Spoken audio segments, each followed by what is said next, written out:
against the Chargers, getting rid of the ball quickly. You did a nice job of that because of the pressure. You feel like you could have played that style of game earlier in your career? It's hard to say. I mean, I think just taking what's there, what the defense has given me, and they obviously have a good pass rush, and I thought guys were getting open quickly. I thought D-Hop did a great job, Trav, Noah, others, and just trying to get the ball in their hands, let them make plays, and it was enough to get the win. Patrick, when it comes to close games, you guys have been really good at it, especially this year.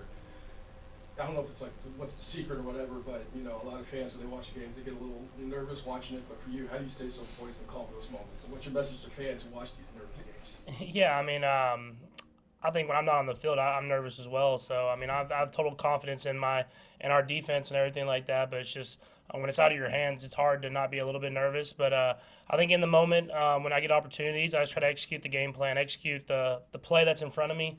Not worry about the whole entire drive, and then get us into position to score and win the game, and then rely on my teammates to go out there and win it. And so it's obviously a lot of experience has helped me keep a calm mindset in those moments. But we continue to work and get better and just find ways to win, and whatever way that is, we're good with it. What is the process of adjusting to pressure? Whether there's none of it, whether there's a lot of it, like in game, what's the process of feeling out how that's going and adjusting to it? Yeah, I think just trying to not take negative plays, finding the soft spots in the pocket, finding opportunities when you want to take shots downfield, and opportunities when you need to throw it underneath. And every game's different in this league. I mean, there's a lot of great pass rushers, and you have to just find spots where you can have quiet feet and can execute the offense the way it's supposed to be executed. So as part of your study, like will you study Myles Garrett and his moves, for example, which way he like is that part of your study as well? Yeah, I mean he's just really good.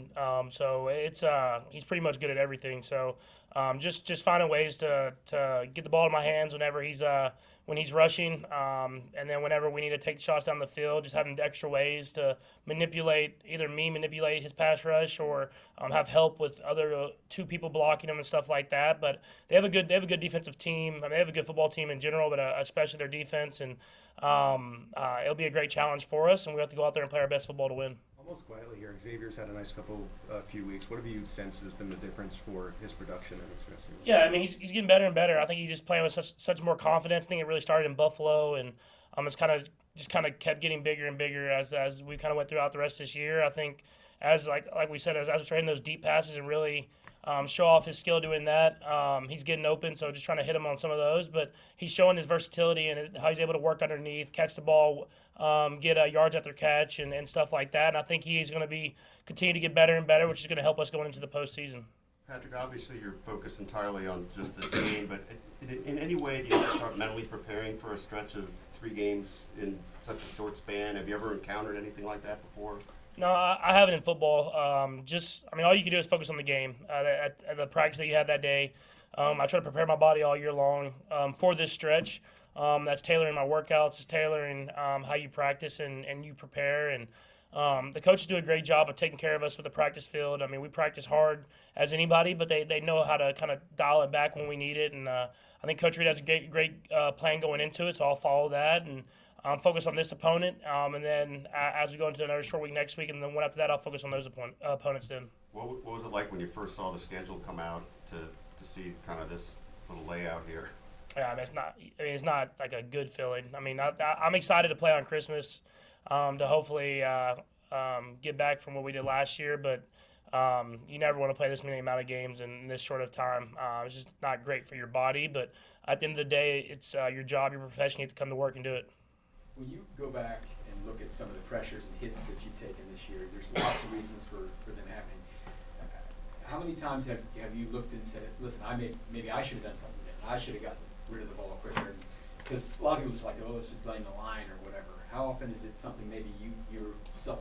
Yeah, I think it's a lot. I mean, there's times where I'm trying to be, like the best word is greedy, and trying to take a shot downfield. Or if you look at the kind of the early sacks in this last game, I mean, there was a play in that first third down. I'll probably just hit Travis, and he maybe or maybe not gets the first down, but I'm trying to really hold on to it, and then I rush up in the pocket, try to make a play and run into a sack. And there's been a good amount of those this year, and that's why I have to continue to work on my feet and finding that soft spot in the pocket, because I think there's multiple times a game where the offensive line's holding up and I'm not trusting my footwork in order to go through my reads and make plays happen. So that's stuff that I work on and continue to work on throughout my career. By necessity, you guys have rotated tackles this year. What are some things that you're preparing for to make sure Myles Garrett, for example, just doesn't ruin the game this week?